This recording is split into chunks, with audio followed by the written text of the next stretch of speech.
Welcome to the deep dive.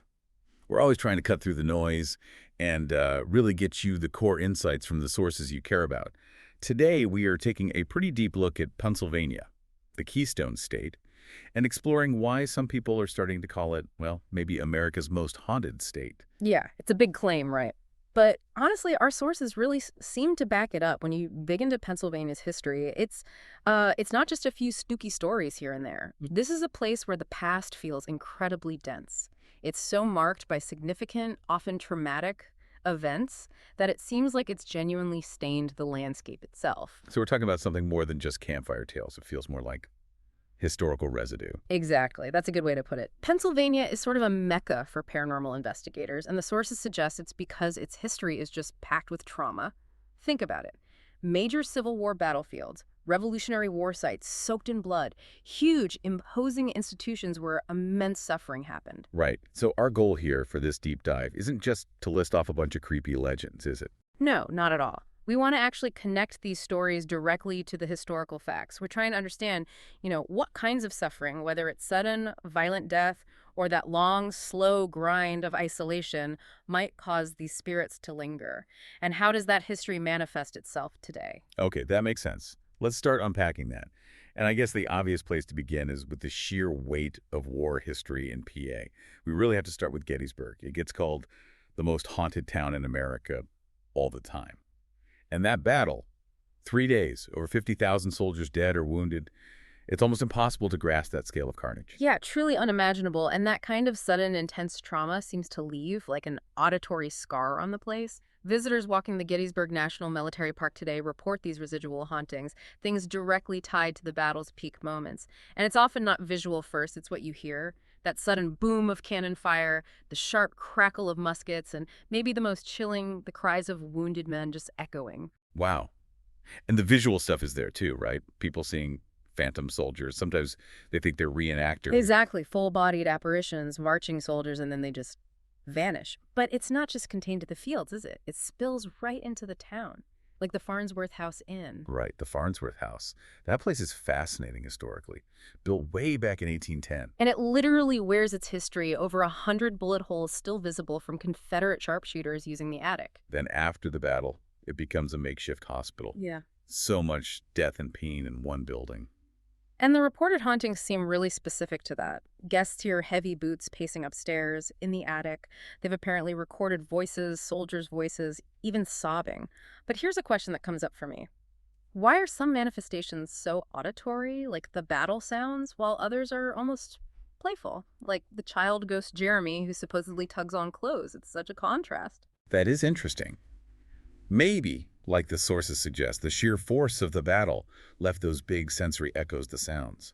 But places tied to specific individuals, like Farnsworth or the Jenny Wade house. Ah, Jenny Wade, the only civilian killed during the battle, so young, just 20, hit by a stray bullet while baking bread. Yeah, a really tragic story. And her ghost is said to be almost protective. People claim they see her watching from a window. It feels more personal, like an emotional anchor to the spot. Okay, so maybe we should broaden out from the Civil War a bit, because the military trauma in PA goes back further. Definitely. Let's look at Fort Mifflin in Philadelphia. They claim it's the only fully intact Revolutionary War battlefield. Right, and here the type of conflict was different, less about massive organized lines, maybe more chaotic, close quarters, suffering during the nation's founding. And the reported ghosts seem to reflect that chaos, maybe? Fort Mifflin has these named spirits, like the screaming woman, Elizabeth Pratt. Her screams are supposedly heard in the officers' quarters, and then there's the faceless man, William Howe, seen down in the casements. And visitors there talk about being physically touched, grabbed, pushed by something unseen. That feels very different from hearing distant cannons at Gettysburg. It does, yeah. It feels more aggressive, maybe reflecting that more brutal, up-close fighting style of the Revolutionary era compared to the, I guess, industrial scale of death in the Civil War. Even at another site, the Paoli Battlefield Historical Park, where the Paoli Massacre happened in 1777. A really brutal event. Very. And the reports there are, again, about sounds of close combat, musket fire, the clash of steel, men crying out. So war is clearly one huge source of these hauntings in PA. What's the other major pillar the sources point to?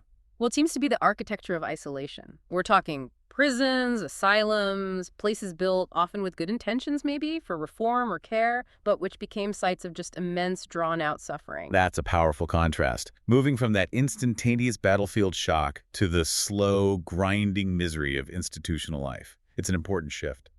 And you absolutely have to talk about Eastern State Penitentiary in Philly. Opened in 1829, it basically pioneered the idea of solitary confinement. The theory was total silence, total isolation would lead prisoners to repent. But it wasn't just a jail. It was like this grand psychological experiment. An experiment that went horribly wrong. Terribly wrong. It devolved into psychological torture, really. And the methods described, Yeah. they're just horrifying. Mm. The sources mention things like the mad chair strapping people motionless for days, and the iron gag. Yeah, clamping the tongue, causing agony, bleeding if you even try to make a sound. It's designed to utterly break someone's spirit. God, that detail. Yeah. It just stays with you. It makes the idea of hearing whispers or voices pleading for release seem, well, almost inevitable. Like the building itself absorbed that desperation. It really does. And that fits with the kinds of hauntings reported. This pervasive sense of despair, those eerie whispers, footsteps echoing in empty cell blocks, shadowy figures, and loads of EVP recordings. For anyone listening who doesn't know, EVP is electronic voice phenomena, capturing voices on recorders that weren't heard at the time. Often they supposedly capture pleas for release. Okay, so from prisons designed for punishment, let's shift to asylums. Supposedly places of care, Penhurst State School and Hospital.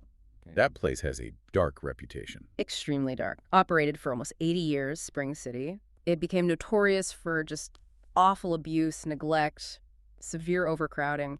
It was genuinely called a house of horrors. And the ghosts there reflect that anger and trauma, I imagine. That's what the reports suggest, yeah. Intense, restless energy. People describe hearing terrifying screams down empty halls, doors slamming shut violently on their own.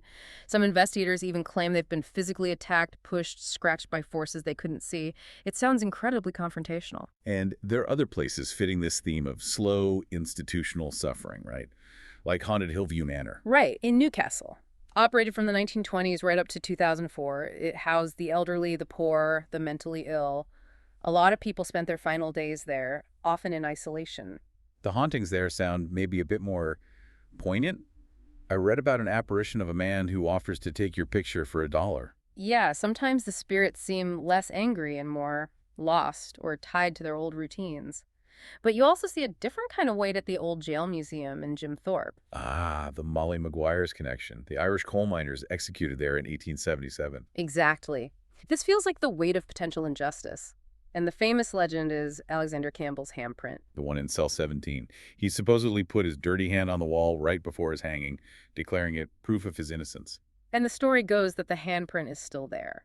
It resists scrubbing, repainting, even replastering, like this permanent mark of defiance. That's incredible.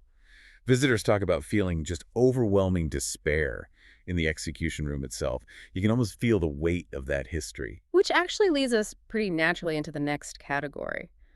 We've talked about war and institutions, systemic violence, but what about spirits tied to a place by more personal things? Intense tragedy, maybe, but also love or duty or even just a deep passion for a place. Right, like the historic homes and theaters where the original residents just haven't left. Let's start with a really famous one, the Betsy Ross House in Philadelphia. It's not just about the flag. No, it said Betsy herself haunts the place. And the stories are quite sad. She's reportedly seen crying in the basement. Which people attribute to the immense personal loss she suffered, losing husbands, several children. It's a very human haunting. There are also accounts of hearing phantom stitching sounds. And that one story is wild. A former director supposedly got so freaked out by the energy he climbed out a window onto the flagpole to get away. That's an extreme reaction. It suggests a really powerful emotional charge in the house. Compare that, maybe, to the historic Hotel Bethlehem. Oh yeah, that place is known for being haunted, but differently. More friendly ghosts. Seems like it. At least 4 well-known spirits. And they seem tied to their roles or affections for the hotel. Like a former landlady seen wandering without her shoes, and Mae Yohei, the actress and singer. She's apparently heard singing in the lobby sometimes. The activity there is often described as spatially weird, too. Room 932 gets mentioned a lot. Lights going on and off. And that strange thing where guests supposedly open the bathroom door and just for a second see a completely different room, That's a very specific kind of building-related haunting. Then you've got places tied to passion, like the Mishler Theater in Altoona. Right. Haunted by its founder, Isaac Mishler, died in 1944, but apparently he still keeps an eye on things. Staff and visitors report smelling his specific cigar smoke or seeing a shadowy figure watching performances from the wings. Just making sure the show goes on, perhaps. It's almost endearing, in a spooky way. Finally, in this category, Selma Mansion in Norristown. That one sounds like a full house. Yeah, it dates back to 1794.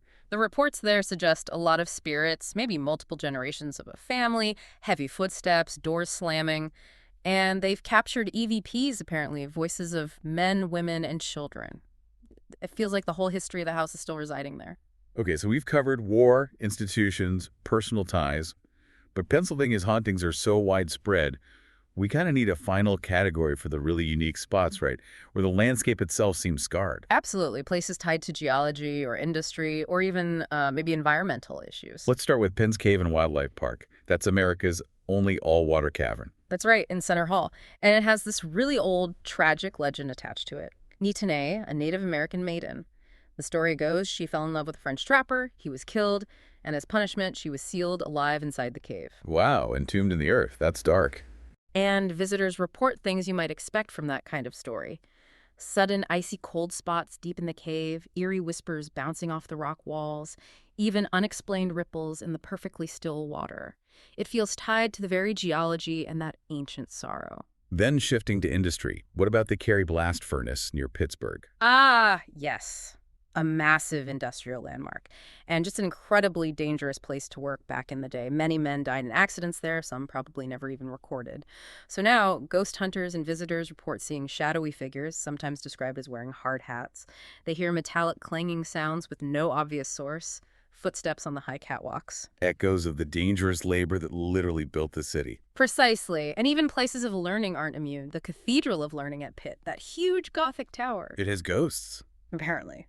The early American room is known for weird occurrences. Furniture mysteriously shifting overnight, objects moving on their own, candles flaring up, and the ghost of Mary Shenley, she donated the land for Shenley Park nearby, is said to sometimes glide through the ballroom. It really seems like almost every type of place, every type of historical event in PA can leave some kind of lingering presence behind. That's what really stands out from the sources, I think.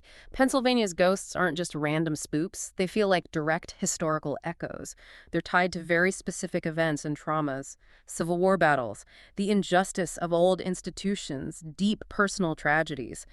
These places almost let you feel the weight of history in a way reading a textbook just can't capture. So, synthesizing all this for you listening, we've seen trauma from war, from deliberate malice in institutions, from personal grief. But for a final, really provocative thought, we could touch on the ghost town of Centralia. Ah, Centralia.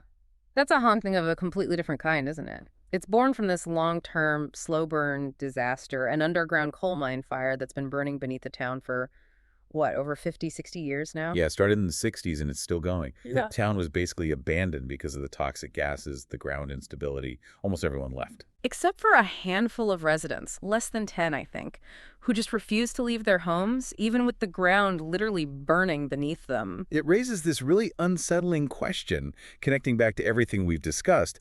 What happens when the haunting isn't a single spirit tied to a past moment, but the land itself? Scarred, toxic, and actively burning because of this ongoing man-made disaster. Yeah, is that the ultimate haunting? When the historical wound is environmental, continuous, and perhaps unresolvable? It's a different kind of historical burden, one you can't just wait out or hope fades away, something heavy to think about.